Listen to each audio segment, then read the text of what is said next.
Welcome, everyone, and good afternoon. This is panel 1565, titled Scalia, gathering at 1:30 until 2:50 in UMC 235. Again, this is panel 1565, titled Scalia. My name is Fred Bloom. I'm a professor of law and the Wolf-Nickel Fellow here at the CU School of Law in Boulder. We have today three particularly keen observers of the recently deceased Justice Antonin Scalia: Jameson Jones, Robert Kaufman, and James Viator. We'll proceed through the panel in that order, selected mostly just to stay true to the originalist concept of alphabetical order. But before we dig in, I'd like to make a few brief words about introduction of our three terrific panelists, and then a note at the end about the way that questions will proceed, or at least try to proceed, while we're here. First, some introductory notes, beginning with Jameson Jones. Jameson is now a partner at the elite law firm of Bartlett, Beck, Herman, Palanchar, and Scott. A civil engineer as well as an attorney, Jameson graduated near the very top of his class at Stanford Law School. Please don't hold that against him. And then clerked on the Sixth Circuit for Judge Jeffrey Sutton and later for Justice Antonin Scalia. Our second panelist, Bob Kaufman, is the Robert and Catherine Doxson Professor of Public Policy at Pepperdine. He holds no fewer than 4 degrees from Columbia University as well as a JD from Georgetown Law School. In May, the University of Kentucky Press will publish his latest book, Dangerous Doctrine: How Obama's Grand Strategy Weakened America. He also told me earlier today that he hopes next year to be a member of 18 different CWA panels. So. Our third panelist is James Viator, who is the Adams and Reese Distinguished Professor of Law at Loyola University in New Orleans. He's surely one of the few constitutional law professors in the world who once worked as a chain man on a pipeline survey crew.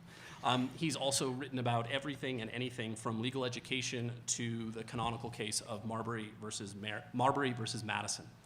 Before we dig in with Mr. Jameson, or Mr. Jones, one quick note about questions. So this is from the script handed to me. Audience questions for this panel will be submitted via text. This trial format is motivated by a desire to allow our online audience to participate in the Q&A period and by a desire to improve the overall quality of the Q&A period at the CWA. To participate in text question submission, you need to join this session. In fact, if you think you might ask a question in this session, I'd encourage you to take out your phone now. Keep it quiet, but take out your phone now. To join this session, send a text to the 5-digit number 37607, I think listed on the boards on either side, 37607. In the body of the message, you'll type the keyword UMC235, UMC235. You'll get a confirmation message that you are now part of this session. Just reply to that message with your question from the panel. It will appear in front of me here, and then I will process the questions. If you are a student asking a question, please do note this in your question. Again, if you're a student asking a question, please note as much. If you'd like your first name and your location to be read aloud, please include this information in your text as well. I was just going to hand out some of these. Finally, if you don't have cell phone, we have cards and pencils. Just raise your hand and flag. One of the terrific producers, Kim and Phyllis, are ready with those to pass those around. The producers are moving and waving their arms as you see. I'll repeat these instructions again as we move into the Q&A session.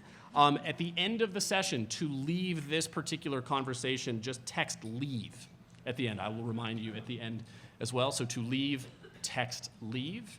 Without any further ado, please join me in welcoming Jameson Jones.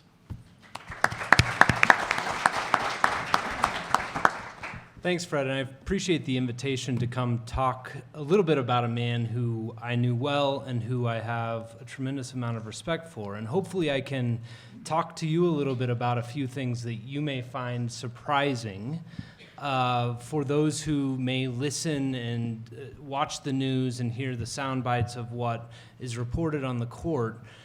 Because the justice's persona is different from what I think the public perception of him was. Much of what gets reported in the press, you might read about some of the biting dissent, some of the argle-bargle, some of the over-the-top language that he'll use in his opinions and the questioning that he uses at argument with respect to advocates. All of that is true. All of that is part of who the justice was, but it stemmed from a deep love of language and words.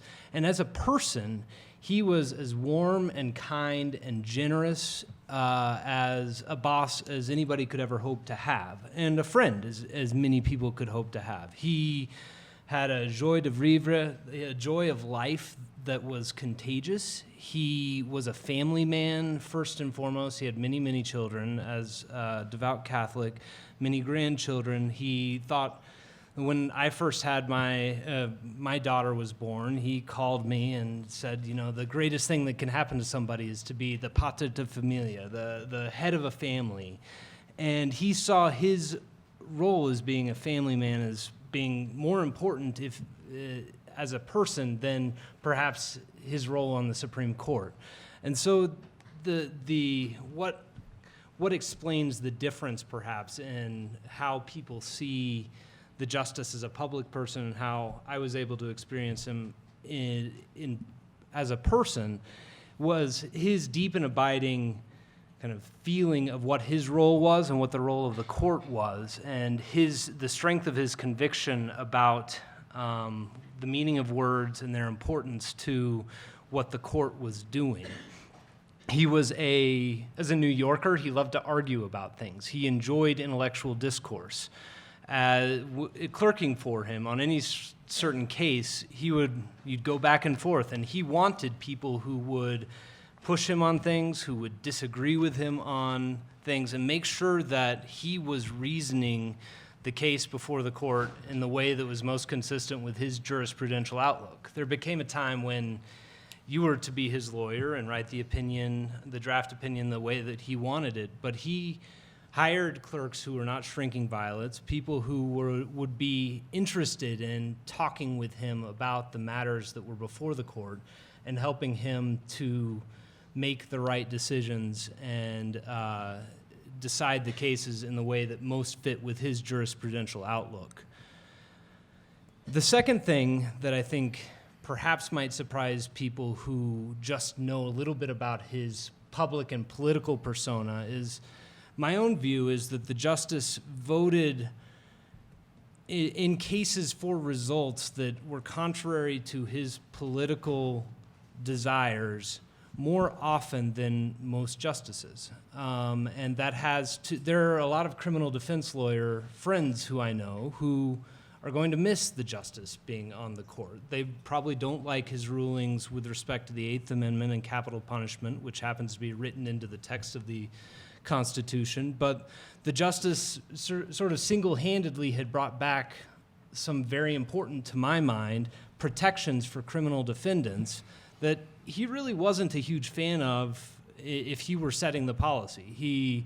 The right to be confronted with witnesses against you, the Fourth Amendment, he would have been a fairly strong law and order politician if he were determining, should this person go to jail or should he be let off because the police officers kind of expanded their search a little bit farther than what would be reasonable. But my term, we wrote an opinion that the rest of the conservatives on the court were not particularly pleased with. It was Arizona v. Gantt, dealing with the permissible scope of the search and seizure, of searches and seizures pursuant to arrest in an automobile, and how far can you search the trunk? How far can you search incident to that power of arrest? The Sixth Amendment, the jury trial right, there are a number of doctrines that I fear, even with a Merrick Garland Supreme Court justice, a former prosecutor, that I think the Prendy line of cases, a Crawford line of cases with respect to the right to be confronted with the witnesses against you, that without Justice Scalia on the court, those will be eroded away. And so I know plenty of people on the left who, while they disagree with certain of the justices' opinions, will miss at least his willingness to interpret those words that were in the Constitution consistent to their original meaning. And kind of the third thing I was going to talk about, which is consistent with the themes of the things that I've talked about before. And what I'll take away from the clerkship and what I think his lasting impact on the court will be is the importance of words and the fact that words generally do have meanings, and that more often than not, the way to change the meaning of words should be through legislative enactments, through constitutional amendments. And his originalism jurisprudence, unfortunately, likely will not have, in my mind, an ongoing, lasting change on the court to the point where it will have become the majority all the time. But the justice being the justice, and the force of his personality and the force of his will has changed the way that the court talks about law, the way that the court writes legal opinions, and the way that law is talked about throughout the country. And I think that's ultimately going to be his legacy. If you look back at Supreme Court opinions from the 1960s and the 1970s, there will be cases with respect to the meaning of a statute that won't actually quote the whole language of the statute. The court will start talking about, okay, here's what makes sense in the course of this statute, here's what we think that should mean. Now, virtually everyone on the right, the left, Justice Kagan, Justice Sotomayor, when they write an opinion about statutes, the words are first. And we can quibble about exactly what those words mean and what the best way to interpret them is. But I think it would take a large sea change for that culture of legal interpretation to completely wash away. And ultimately, I think that's going to be Justice Scalia's biggest contribution to law and to the Supreme Court in this country.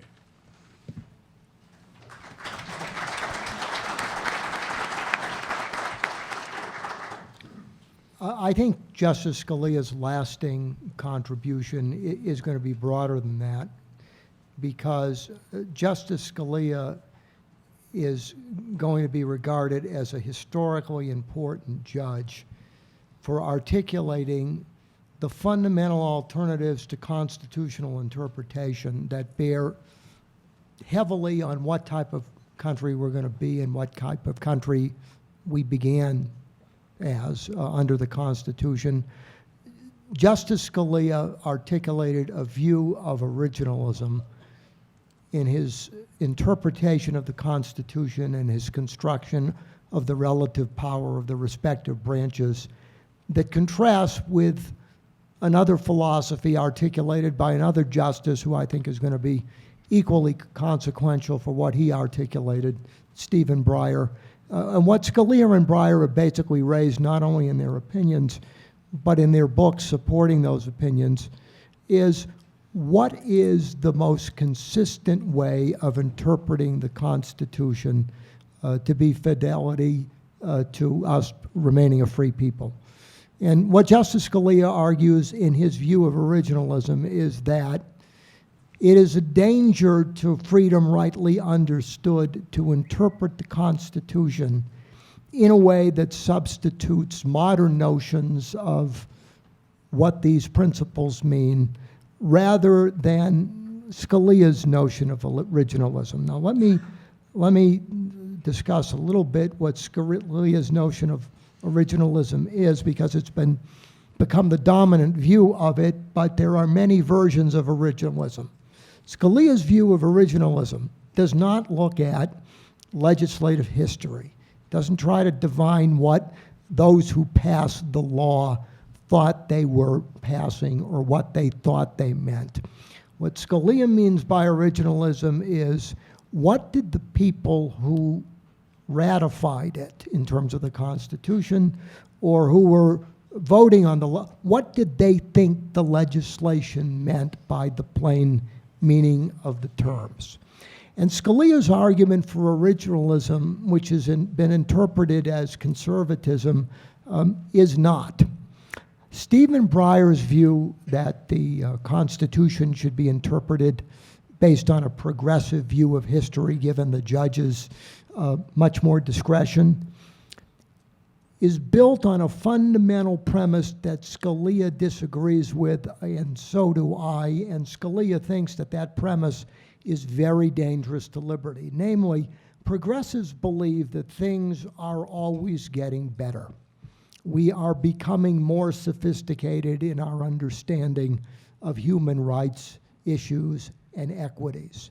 And so therefore, when the judge substitutes his or her modern notion of what these things should mean, that is ipso facto an improvement. Scalia comes from a much different set of metaphysics and principles. What Scalia believes is that progress is possible, not inevitable, always contingent, and sometimes reversible. And the danger of treating the Constitution as malleable rather than based on the words as originally understood is that when the Constitution is flexible, it no longer is a bulwark for freedom when things get worse. Or to put it in Ronald Reagan's language, it takes generations to win your freedom, but you can lose it in a generation. What Scalia argues is that this view of progress is a dangerous view, and it's dangerous to substitute that view as a bulwark for your freedom rather than the structure that the founding fathers gave us. Here's a concrete example that's going to upset your intellectual apple cart. Abraham Lincoln is an originalist in the way in which he viewed slavery and the illegitimacy of the Dred Scott decision. It is Roger Taney who rewrote the original understanding of the Constitution by excluding African Americans from the scope of the Declaration of Independence. And what history demonstrates, and what Scalia argues more broadly in his books, is that you cannot take human progress for granted. And if you can't, and if the Constitution can mean anything based on the mood of the moment or the preference of the judge that bypasses the structure of the Constitution and ignores first and fixed principles, you're as likely to be paving the way to greater tyranny as paving the way to greater progress. And what Scalia argued is, if you want to change the Constitution, there is a method of doing that. But when you have judges substituting their notions for the original understanding of the provisions, bypassing the legislative and executive majoritarian process, you're undermining liberty. Or to use a sports metaphor, Scalia's view that was reflected in his books and also his decisions is that a judge should be a goalkeeper. A judge should establish lines beyond which no political institution should transgress. Other than those principles that cross the goal line, it should be the political process that decides, and Scalia's argument is that that is the greatest bulwark to freedom. I think history will vindicate him. And Jameson, I agree with you in the short term. It does not bode well for originalism. I don't often do this, but looking at a group that looks like this, I'll throw you a little Bob Dylan. The loser now is later to win because the times are changing. I predict that Scalia's decisions, even if they are the majority now, will be looked at maybe a decade or two from now as prescient the way John Harlan's dissent in Dred Scott in 1896 looked prescient. Two other things about Scalia that deserve great admiration. I saw him, I had lunch with him in a group at Pepperdine, and the topic wasn't law. He was very proud of being a father. He was talking about what makes a great family. He gave most of the credit to his wife, but he also said that what made his family so successful was the importance of fighting at the dinner table. That contrary to legend, it is fighting among parents and children that actually is essential for developing the independence, but within bounds of safety. And here's another thing about Scalia that I think we ought to emphasize that we don't. We're having trouble talking to people who are different than we are. Things are very polarized. Justice Scalia's closest friend on the Supreme Court, temperamentally and otherwise, I knew her because I had her husband for tax, was Ruth Bader Ginsburg. And what Scalia also stands for is something we've lost and we should desperately try to regain. The ability to disagree vigorously, but the ability to separate the disagreement from a condemnation of the person. Scalia is an example not only of judicial integrity and a passionate belief in freedom, but he's also an example to follow to keep intellectual debate robust, honest, and also congenial. We're losing a real great man in Scalia, but in the long run, I think that Scalia's philosophy will be back, because this issue about whether the Constitution should mean what it says or mean what people who ratified it thought it meant, versus judges substituting their view of it, this is a perennial issue that will be with us as long as the American constitutional experiment stands. So we are losing a genuine titanic figure in Judge Antonin Scalia, and I mourn his loss.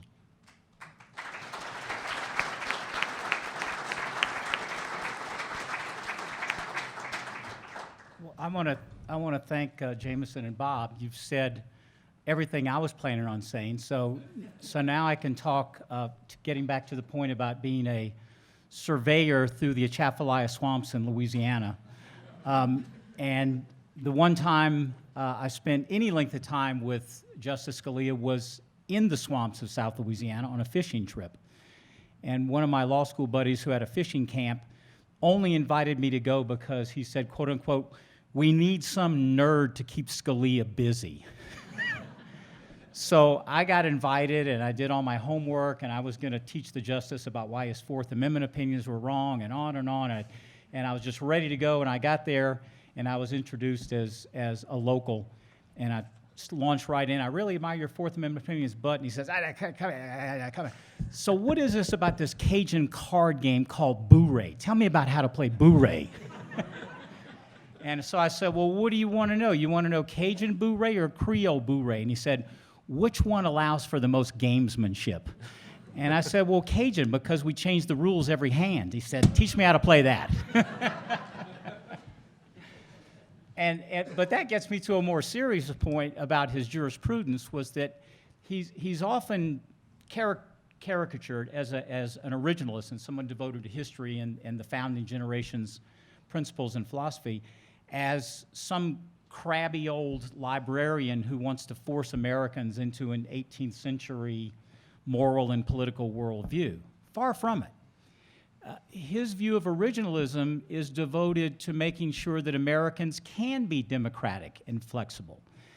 I think his lasting legacy is that he kept alive, and I think revived through his textualism and original understanding jurisprudence, he kept alive the notion that this is a government of, by, and for the people.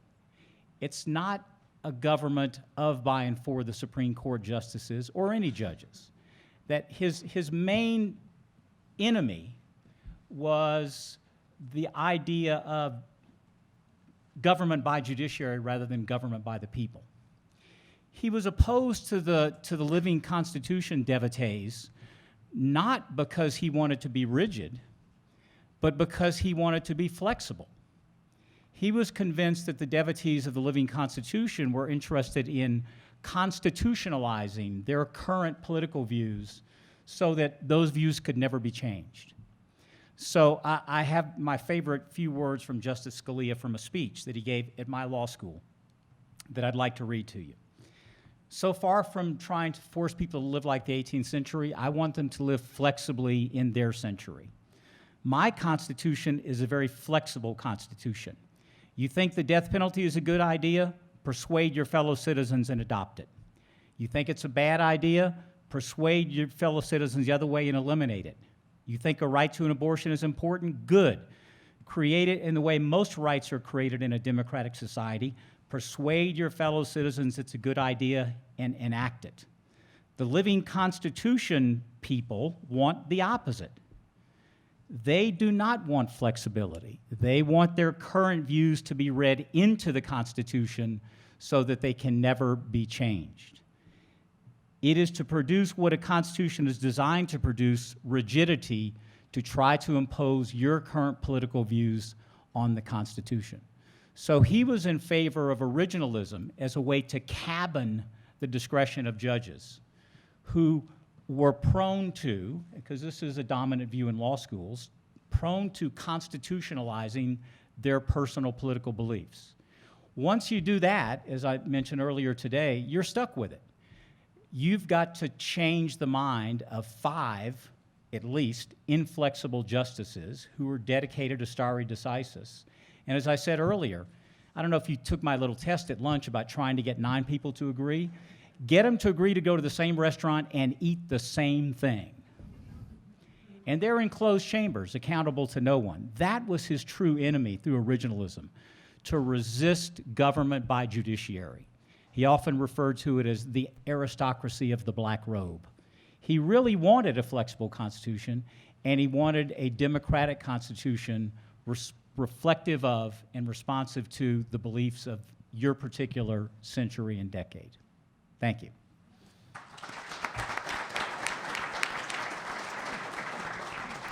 As you can see, our moderator has a tough job of creating some sort of controversy on this panel. Evidently, there's nobody in Boulder who doesn't think Justice Scalia was a great guy. So I will do my best to do that, but before we open it up to questions from He the cheated at Boo-Ray, I can tell you that. the card cheating justice. Before we dig into that, I would like to invite the panelists to respond to each other for a little bit if there are any points amongst or between the 3 of you that you would like to engage. We certainly have some time to do that as I start to collect questions from others. I'd like to mention to Jameson that he perfected the idea of original meaning and understanding, but all the way back to Chief Justice Marshall, the touchstone, even though they didn't have Madison's notes yet, the touchstone for statutory interpretation at common law and constitutional interpretation was to figure out what the lawmaker was trying to accomplish. They called it, in the 19th century, original intent. I think Justice Scalia was wise to perfect it and say, no, what we want is the original understanding or meaning, because intents can vary. One person believes this, another believes that. Let's try to collect the understanding that the ratifiers must have had in mind when they saw those words on the paper. I agree that it wasn't Justice Scalia who first coined the terms or the phrase or the idea. I think there was something about who he was as an entertaining speaker and an entertaining writer that brought the idea of originalism back and made it more salient in law schools for law students who were teaching it, made it more interesting for people who were not as conversant in the law to listen to why that might be a good idea. And he and Justice Breyer had the dog and pony show that they went around and did the same sort of speech in many different places. And I think his personality helped to make the resurgence of originalism what it was, even less so than the shift from original intent to original meaning. But Scalia was also intellectually combative and was comfortable with controversy. Second point is that, particularly at a place like this, there's a tendency to treat all conservatives or all conservative philosophies as being homogeneous. It's not. For example, although Clarence Thomas and Justice Scalia often agreed on their decisions, Clarence Thomas's more natural law-based jurisprudence came from a different set of premises than Justice Scalia's. Of all of the conservative alternatives to the living Constitution, I think that Scalia's will be the most intellectually formidable and probably the most enduring in the decades to come, even if it's, to use Martin Gilbert's words about Churchill in the 30s, about to enter a wilderness period because of the current situation in American politics. Interestingly, on the different conservative approaches to interpreting law, a lot of the political conservatives lament the fact that the 5 quote-unquote conservatives on the Supreme Court have such different interpretive methodologies, because it's far easier to peel one of them off of any individual outcome that you might want in a particular case. Whereas with respect to kind of the 14th Amendment or kind of the big ticket political items, most of the 4 quote-unquote liberals on the court have voted as a block in all of those cases, whereas Justice Kennedy, you can pull him off on some of the equal protection cases. Justice Scalia and sometimes Justice Thomas, you can pull them off on some of the criminal procedure cases. And the Chief Justice, you can pull him off with respect to certain cases that might bring the court as an institution into question. And so I think the note about how all of the different conservatives have different approaches has led to some political mourning about the fact that we can't get our justices to vote the same way. Whereas being a Scalia clerk, I think the fact that he votes in the way that he does shows the integrity with which he has approached his task. So. Rule of law. So why don't we open up the floor for questions? Let me read again the process through which we're accepting text message questions and the process through which we are not. So again, audience questions are submittable via text message. It's a trial format that's designed to try to improve the overall quality of the experience here at the CWA. To participate in this process by submitting a text question, join our session, right? And the way to do that is to enter the 5-digit number that's on both of the placards on the side, and which I'll read to you now. It's 37607, right? So enter a text message with the 5-digit number 37607. It's on the numbers. In the body of that message, please type UMC 235. In the body of that message, type UMC 235. You'll get a confirmation message, and then you'll be able to text in ways that I will be able to see here. If you'd rather not text, our wonderful producers are walking around now with cards and pencils, and I will look at those as well. If you are a student, please do indicate that you're a student in your question. If you'd like any biographical information included in your question, please make me aware of that as well. A question from some of the panelists and from myself as well, in an effort, as Jameson was suggesting, to introduce at least a little bit of dissensus here. So a question about the force of Justice Scalia's personality, and this is for all 3 of you in different ways. Jameson, this is where you started and where we finished a minute ago. And a kind of question about judicial temperament, right? Justice Scalia certainly cultivated a public image as somebody who was unsparing in his criticism, unflinching in his willingness to strike personal chords in his opinions. Bob, I think this goes to something that you were saying, going so far as, in a kind of gloves-off way, being willing to call his colleagues in certain instances cowardly for the positions that they struck. Part of the question I think here is about whether there's space between the judicial persona and the person. Right, Bob, this comes to you at least a little bit with regard to the difference between the sort of public persona of the justice and the person himself. He certainly was interested and excited about combat, but part of the question is whether or not that was an interest in combat that was damaging to the institution in its own way. And part of that is about shaping the legacy. One story you hear is that part of the reason that Justice Scalia's sort of intellectual agenda didn't receive the hospitable home at the Supreme Court and might not have the kind of long-running legacy that we might predict otherwise, was because he antagonized other members of the court, namely Justice O'Connor, who might otherwise have been sort of sympathetic to that agenda. So it's a broad, sort of sprawling question about the force of personality, but part of it is the space between the persona and the person, which, Jameson, you had perspective to see that none of us did. And part of it is whether you think that that unsparing sort of gloves-off approach might have a negative impact on his legacy as a justice. Well, so as not to be guilty of the sin of hypocrisy, I find the gloves-off approach to be highly appealing for a variety of reasons. And I'll tell you why, for Scalia, and what you raise is a legitimate point, and you can cross the line, but I'm going to defend Scalia on this. When you're somebody who is an outlier and you're challenging an intellectual consensus and you're challenging a law school consensus and the consensus of your colleagues, you can't be a shrinking violet. Now, I think you can pick cases where maybe he used an indecorous phrase, but overall, Fred, I would come to exactly the opposite conclusion, that overall Scalia's effectiveness owed largely to the fact that he was willing to engage in intellectual combat without the gloves off, with this proviso that Scalia, even at his most combative, always maintained intellectually high standards of civility, and the person whose word I think carries more weight than anybody on that wouldn't be mine, but Ruth Bader Ginsburg.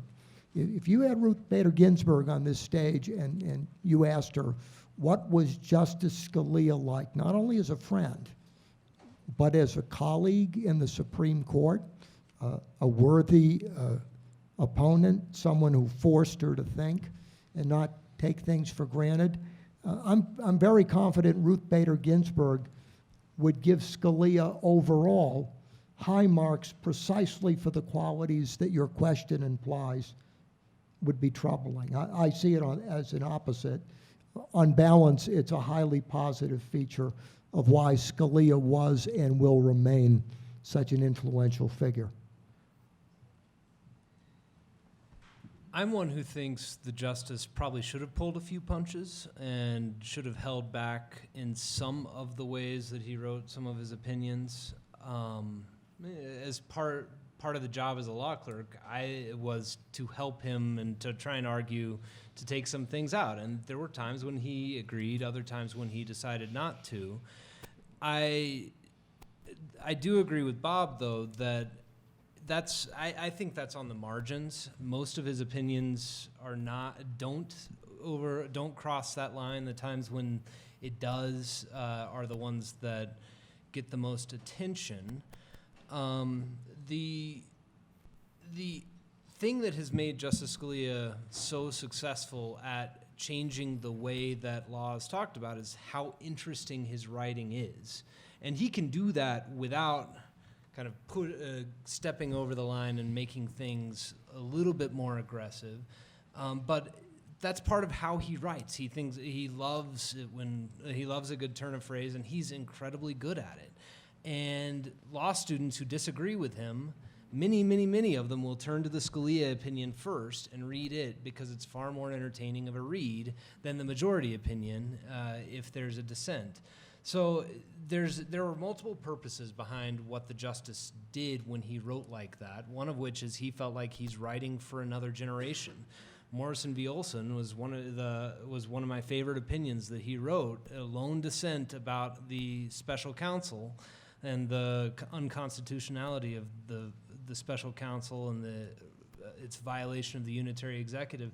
That opinion's written for the next battle. And when the Clintons were being prosecuted, everybody saw, and that opinion became vindicated in a way that the writing for the future mattered there. The other thing is the strength and the clarity of his writing sometimes, not to disclose anything that may have happened my year, but sometimes could flip a dissent to a majority opinion.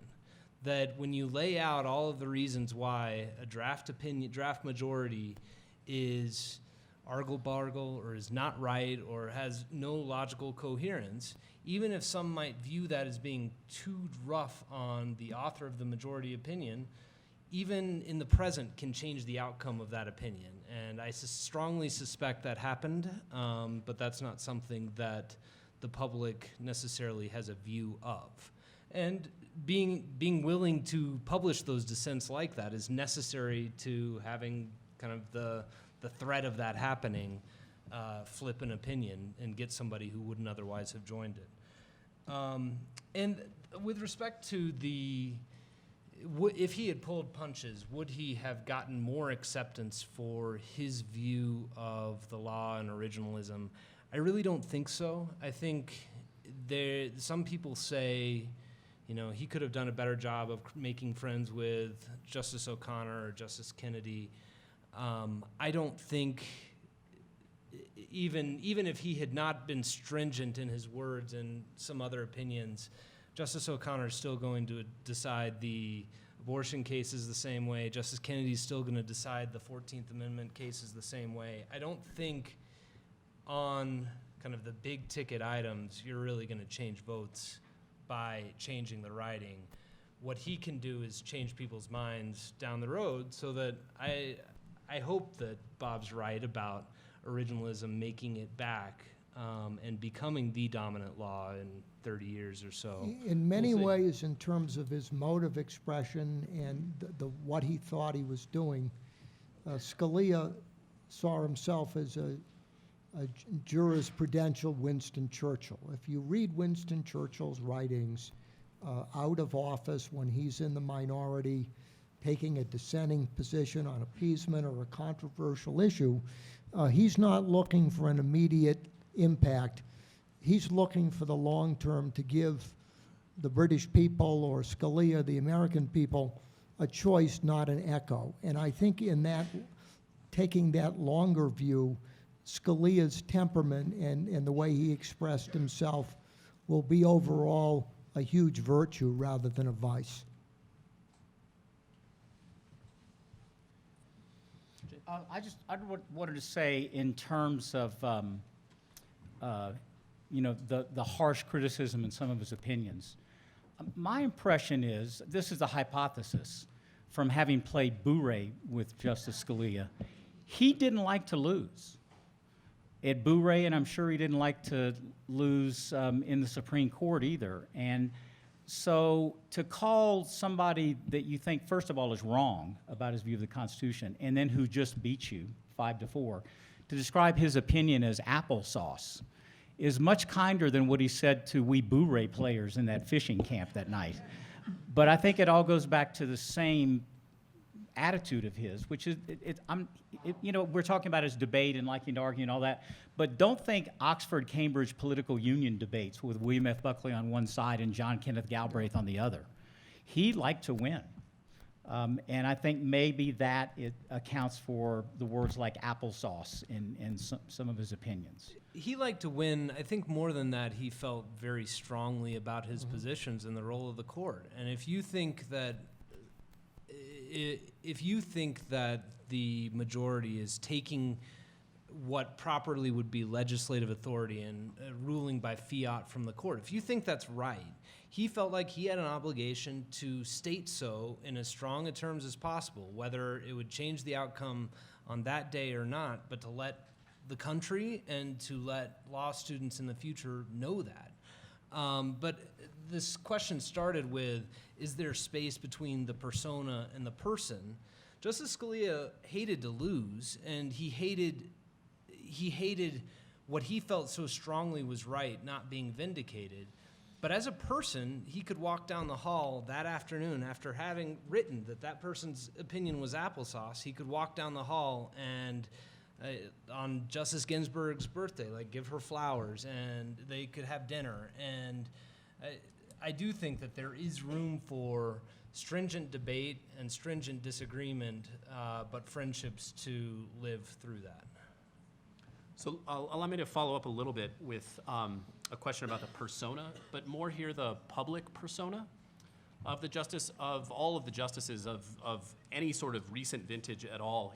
Justice Scalia was certainly the most visible and wanted to be the most visible. I think, Bob, you talked about the sort of dog and pony show that he had with Justice Breyer.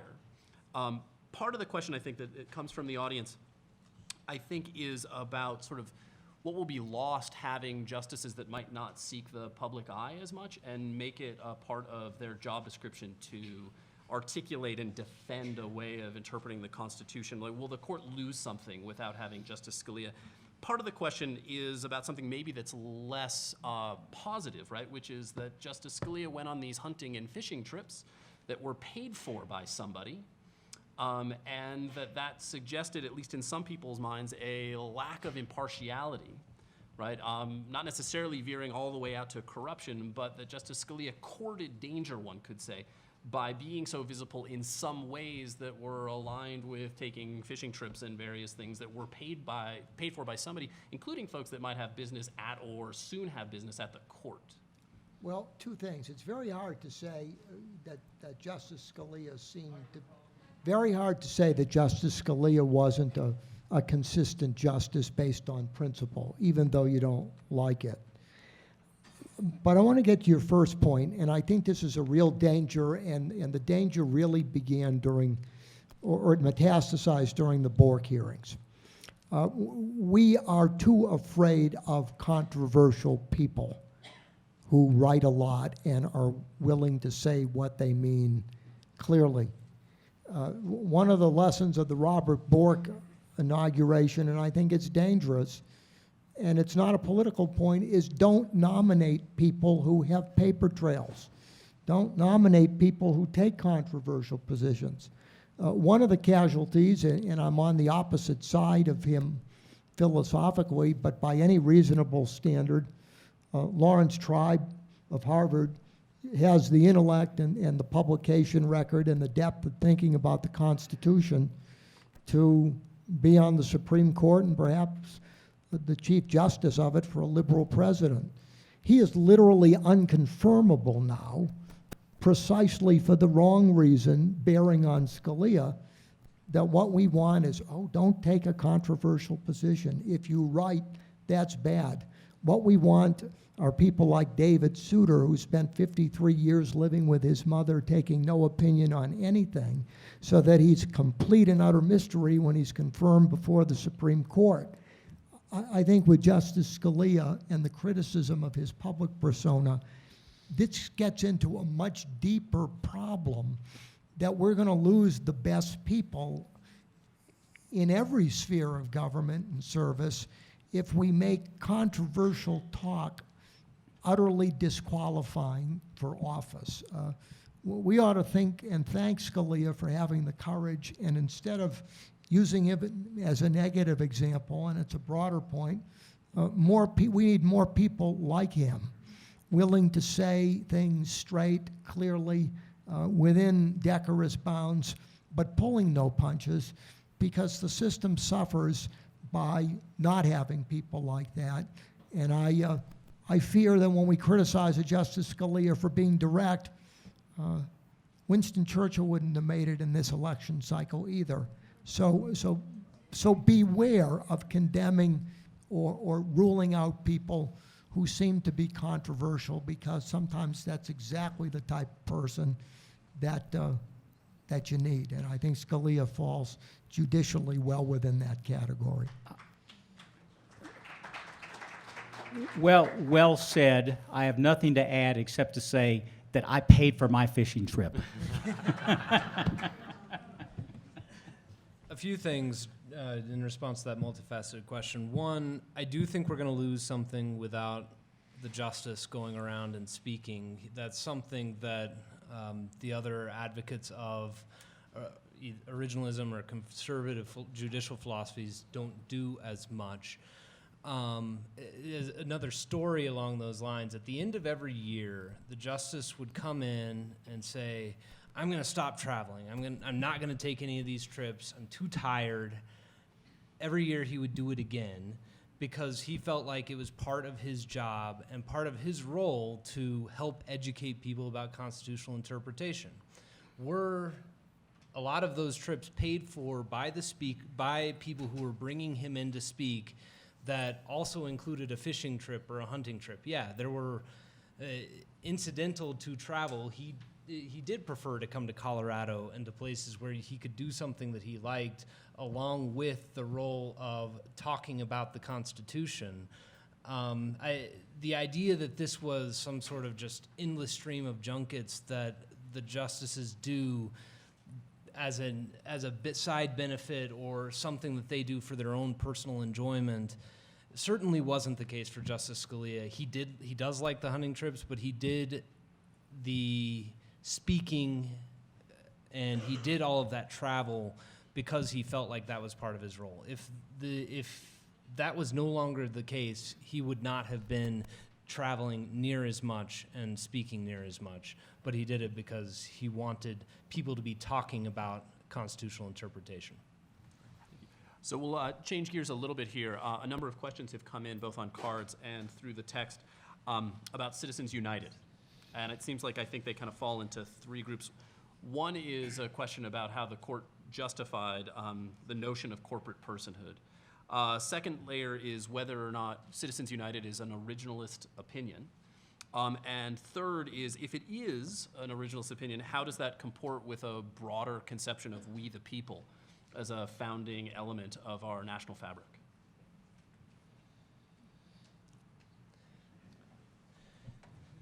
Okay, one, I think it is an originalist opinion. Two, the idea of corporate personhood has a long history in Anglo-Saxon jurisprudence, and I can understand people not liking the outcome of the decision philosophically, but I agreed with it philosophically, but I can see where somebody reasonable would disagree. But I don't see any contradiction in principle in that decision. I would ask the question of those who disagree with corporate personhood. Do you think that the New York Times only is allowed to speak because of congressional grace? The First Amendment, you could say maybe it's media, but how do you define media these days? But right now, with respect to campaign finance, the New York Times and the Times Corporation is given a legislative exemption from what would be otherwise proscribed spending on issues related to campaigns. It's really hard in our country where people get together in groups for all sorts of reasons to say which groups can speak and which ones can't. Unions are another good example. If corporations are not people, if groups of people who form a corporate entity cannot talk, what about unions? Why should they be allowed to have First Amendment rights with respect to campaigns, but not other groups of people, like Citizens United itself, who has gotten together because the people who give to that organization believe strongly in a political view? Corporations have long been treated as people in U.S. law, and it's hard to figure out how to draw that distinction. The best kind of, I do think it's an original approach. I think was the right opinion with respect to the First Amendment. I think there are ways around it that in terms of requiring disclosure of everybody who has contributed to these organizations that get at the ills that a lot of people kind of sling at these corporations that are paying for political advertisements that would be constitutional, rather than the government saying, this is the speech that we think is helpful, this other speech we don't think is helpful, because that's at bottom been the core of the First Amendment, is that we don't let the government make that choice. Yeah, that's I think why, apart from the complexities of do artificial persons, that is business entities, have the same rights as natural persons, apart from that,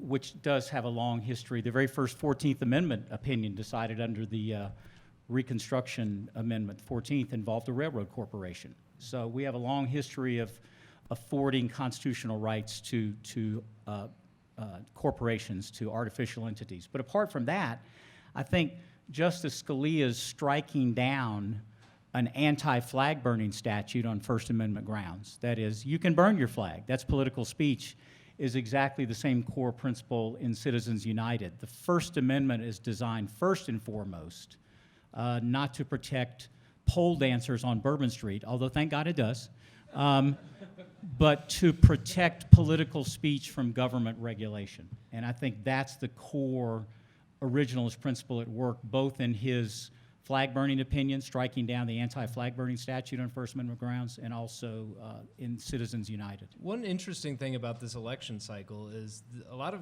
the candidates with the least amount of super PAC funding, and there have been a lot of interesting presidential candidates who have made it without the corporate spending and without as much money being spent on their campaigns.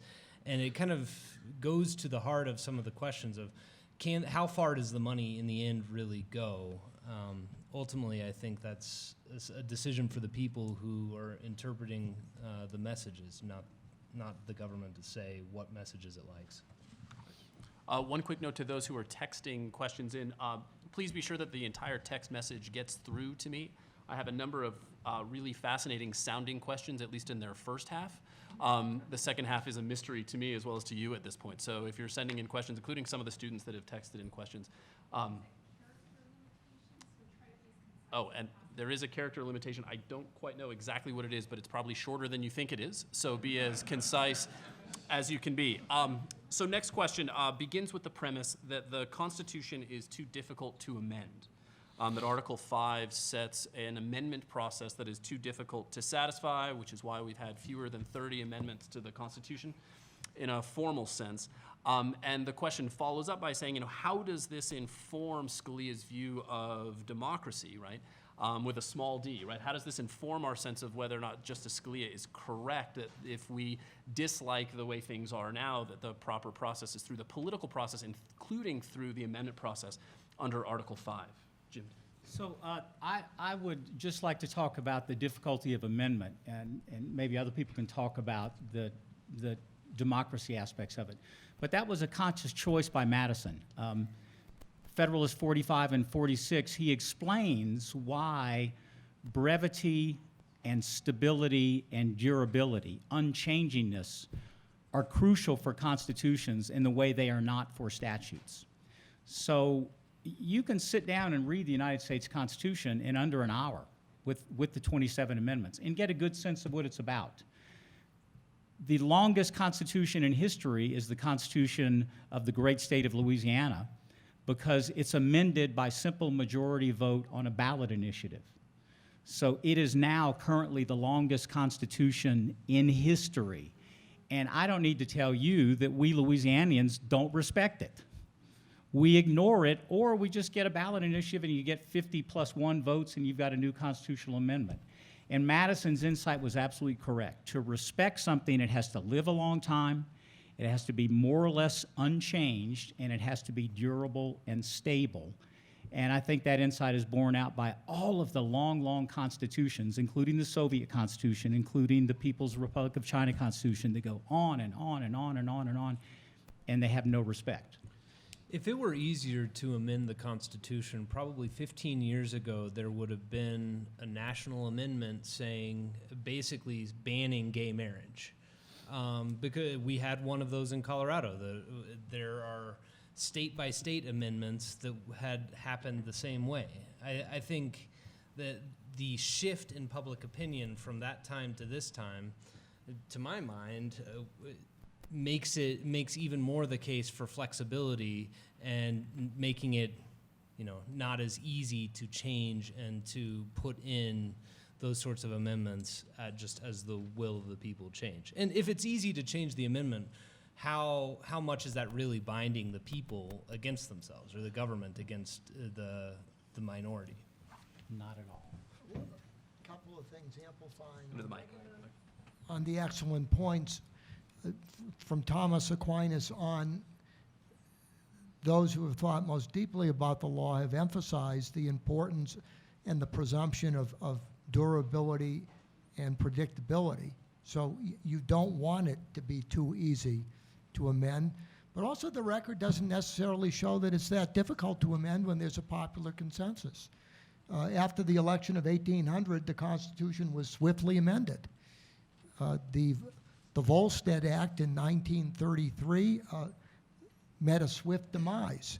When the banking crisis of 1932-33 seemed to indicate that Inauguration Day came at a perilous time, and it took too long for Congress to get into session, the Constitution was amended. When Franklin Roosevelt seemed to have a perpetual lock on the presidency, the Republicans, I think they'd regret it because Reagan would have won a third term, remarkably got through the amendment limiting the presidency to 2 terms. A lot of times people substitute, on all sides of the spectrum, their own judgment by saying, well, the Constitution's too difficult because it's not agreeing with me. And overall, the benefits of having a constitution that requires these type of supermajorities. What James Madison said in Federalist 10 is the theme of our Constitution. We're supposed to refine popular opinion by deliberation and choice. And that's precisely what the ratification procedure does. So by way of bad segue, I'll pick up the word choice and read a question from a student directly. How will Scalia's push to overturn Roe versus Wade taint his legacy? This coming as pro-choice is now more favorable in the general public. Questions about that as That's wrong. Actually, the views on abortion have become much more mixed. And Ruth Bader Ginsburg on the liberal side, who's pro-choice, has made the case, and a lot of people on the liberal side have made the case that probably it may have been better had Roe v. Wade been a political decision rather than a decision imposed by the court, which made it eminently more controversial. In short, I don't accept the premise of the question. Might either of the other two panelists accept the premise of the question? I was sort of, like being a law student over here, I really wasn't paying real close attention to the question. So instead of asking you to rephrase it, let me use an example from Justice Scalia about amending and why it should be difficult to amend for exactly that reason, and that's the 19th Amendment, the right to vote for women. A living Constitution court would have taken the 14th Amendment in the late 19th century and said, oh yeah, okay, well, you know, it's important and equal protection, and so now women can vote. Imagine the disruption in the patriarchal society of that time had it been imposed by judicial fiat. Whereas, also look what would have been short-circuited. 30 years of politicking by women and their allies to convince Americans that it was a fundamental tenet of democracy and of government by consent that all adults be allowed to vote, despite race or gender. And there was no backlash against the 19th Amendment. Had it been imposed by judicial fiat the way the right to abortion was, there would have been a continuing culture war. And I think that's the wisdom of amending on crucial fundamental points after building a supermajority consensus, not over a year, but as with the 19th Amendment, over decades. And then the country's behind it and the matter is settled. Abortion is still not settled and may never be settled because it was imposed by judicial fiat, thereby disempowering any legislature from talking about it in any significant way. I mean, there's no doubt that those members of our country who believe very strongly that women should have the right to choose and that the Constitution should enshrine that right are going to view Justice Scalia askance and are not going to like his view of the Constitution because of it.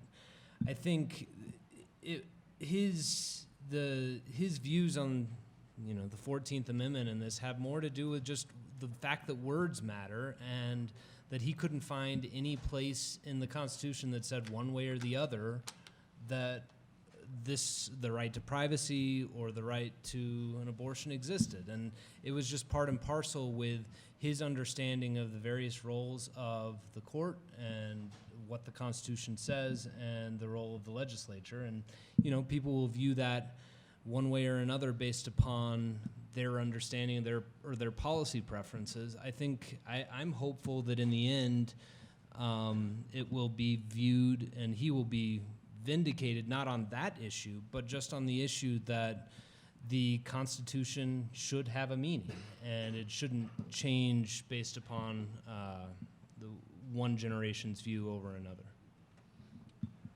So this next question, I think, builds on something, Jameson, that you just said, and Bob, something you said in your remarks at the beginning. And it's as much about the notion of originalism as it is about Justice Scalia in particular. But it's essentially a question about originalism in a changing world, in a world of changing circumstances. We don't bind doctors to an 18th century understanding of medicine. We don't bind economists to an 18th century understanding of economics. We don't bind any other social scientists to an 18th century understanding of their craft.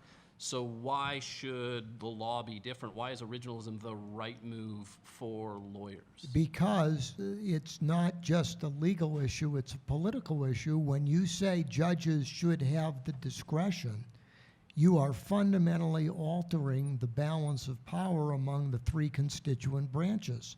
You're saying that judges, rather than the legislature or the executive branch, the most directly majoritarian judges are indirectly by the appointment process. You're substituting the will of 9 for the will of a legislative and political process, which, by the way, sometimes is necessary when the Constitution clearly establishes those goal lines beyond which no government should transgress. But the danger is that, again, it's embedded in this theory of progress. What if things are getting worse? In 1880, Germany looked to be progressing. It didn't look so well in 1930, and if you had had a fixed notion of a constitution and rights rather than a flexible one, or the views of slavery that got harder in the 1850s than it was in the Constitutional Convention. What Scalia understood is that human progress is possible, it's not guaranteed, and you're much better off relying on fixed principles in stormy times than making principles subject to the fickle mistress of popular opinion. So I think on that point, Scalia is not dealing with the same phenomenon as a doctor. Scalia is dealing with a first principle, not scientific knowledge. Where did those first principles come from? They weren't invented by the framers of the Constitution. Well, they weren't, but I'll tell you where I start and where Scalia starts. We hold these truths to be self-evident.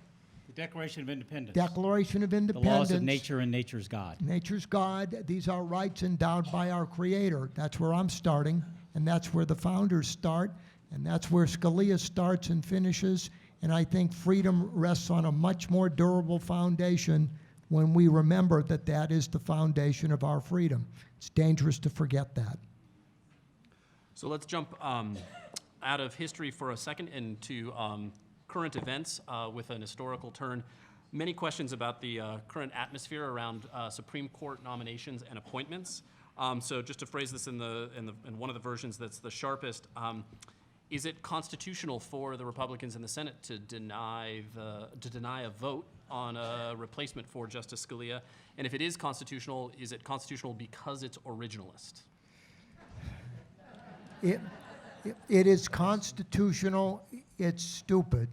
But, look, the Republican argument is, and I understand that I am one, when Obama had the chance, he voted against Alito and Roberts. And now Obama is saying, all of a sudden, merit matters.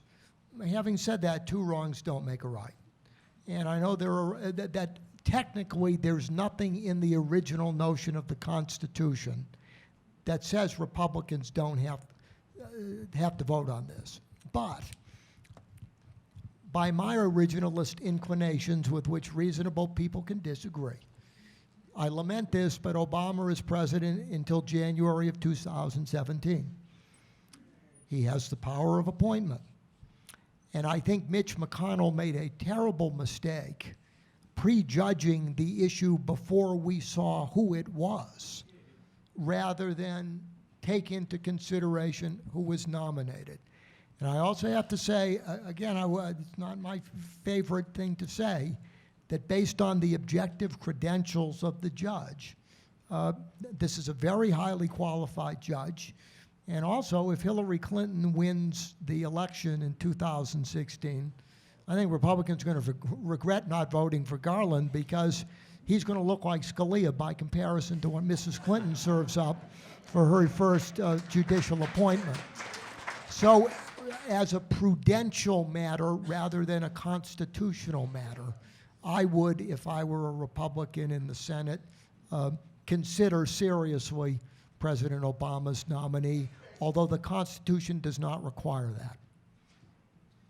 Yeah, I haven't seen I haven't read all of the arguments one way or the other as to whether advice and consent means that there has to be a vote with respect to whether to consent. It doesn't seem to me that would No. be the obvious reading of those words. It isn't. And so I wouldn't think that it would be unconstitutional. I, like Bob, think it's probably not smart. and not to have a vote on prospective Justice Garland. The real issue here, to my mind, is that both parties have escalated the judicial nomination process in a way that has created this political football. I don't believe the judicial nominations should be so politicized as they are. I think Justice Scalia, back to the topic of this panel, would not have liked the fact that his passing came at such a political moment and it became such a huge political football. It's really hard to figure out how to de-escalate that without calling for one of the parties to unilaterally disarm, which is my interpretation of what the Democrats are asking the Republicans to do, because you've all seen the quotes of what Democrats had said towards the end of a Bush presidency as to whether they would consider any sort of Bush nomination. I think both parties would be acting in the same way, and it's a political calculus. I wish we could figure out a way not to make it so. Scalia would not have been confirmed in this environment, and by the way, he was nearly not confirmed. The only reason Scalia slipped through was he was an Italian-American, not that he wasn't capable, but he was nominated by Reagan as an Italian-American because of the Bork nomination, where Robert Bork, who had a very distinguished publishing record, proved to be the first political football. And I think what we have seen is we are reaping 20 to 30 years of toxicity on both sides of the political spectrum from a process that escalated in the Bork nomination, moved on to Clarence Thomas, and has now made people with paper trails who are the people you want. Why do you want a person with a paper trail? Because you know them. You can evaluate them. They're not a mystery. They've put it out there. What a judicial opinion is supposed to do is put the public on notice as to the reasoning of the judge so that there's predictability in the law. We've created by our nomination process across the spectrum a perverse incentive where we will now know less about our judges rather than more, because the operative rule is if you want to be on the Supreme Court, don't say it. And if you say it, make sure it's not controversial, because if it is, you're going to be a victim of this self-devouring process. I think that Justice Scalia would not at all be surprised in this conversation to hear someone get back to his main theme of his real enemy was government by judiciary, the aristocracy of the long black robe. If confirmation battles are vicious, it's because the court has become our effective rulers. And of course you're going to fight with hammer and tong politically if they are the effective rulers, and they are, literally A to Z. Abortion to zoning, no political decision sticks until the Supreme Court says it sticks. So if they're essentially your rulers on all important issues, that is, you have to get the papal imprimatur for it to stick, of course you're going to fight hammer and tong over every nomination. When the Supreme Court was an admiralty and commercial law court in the 19th century, nominate, appoint, consent, all within 2 days, because they were not our effective rulers in the 19th century. So Justice Scalia once described himself as a faint-hearted originalist, which sort of begs for definition and even more begs for examples. So the question is, when did Scalia think that full-throated originalism was wrong?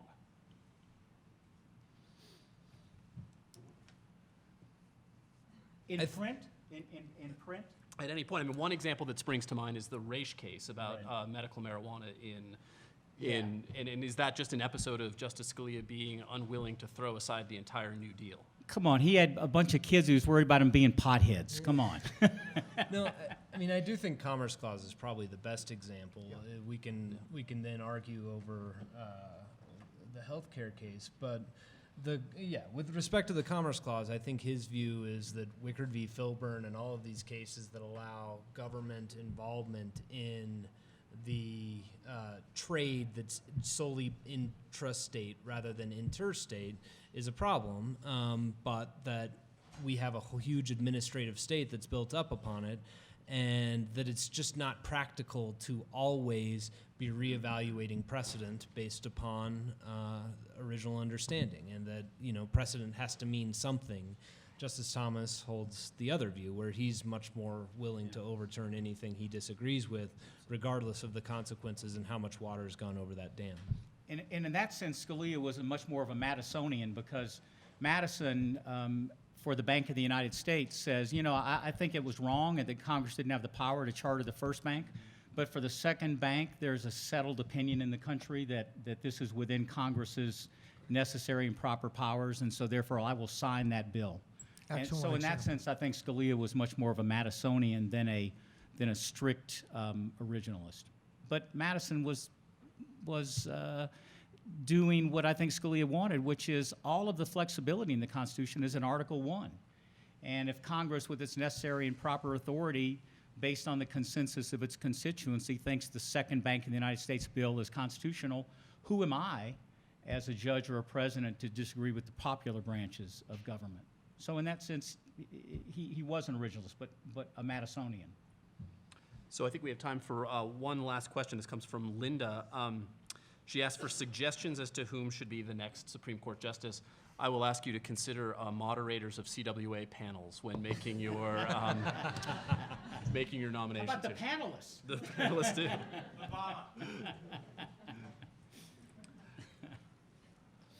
Bob, you kind of alluded to the fact that perhaps being unwilling to schedule Garland for a vote now might come back to harm those who were otherwise unwilling to vote. Yeah, it will, because the probability is very high.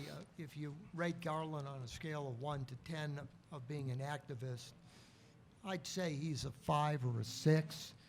And if you rate the likely nominee of President Hillary Clinton, unconstrained by, especially if Donald Trump's the nominee, she's likely going to have a Democratic Senate, so she's not going to have any constraint. Just as a prudent, for me, this is that, but being realistic, my wish is not the father to my thought. The likelihood is that Hillary Clinton's going to get a much more activist judge than Garland, if you think the probabilities are high that she's going to win, which unfortunately I think is the case at this moment. But God, please prove me wrong. So on that note, a couple of quick notes as we close. For those of you who logged in through the text process, please text LEAVE at the end of this session. Most importantly, please join me in thanking these wonderful panelists.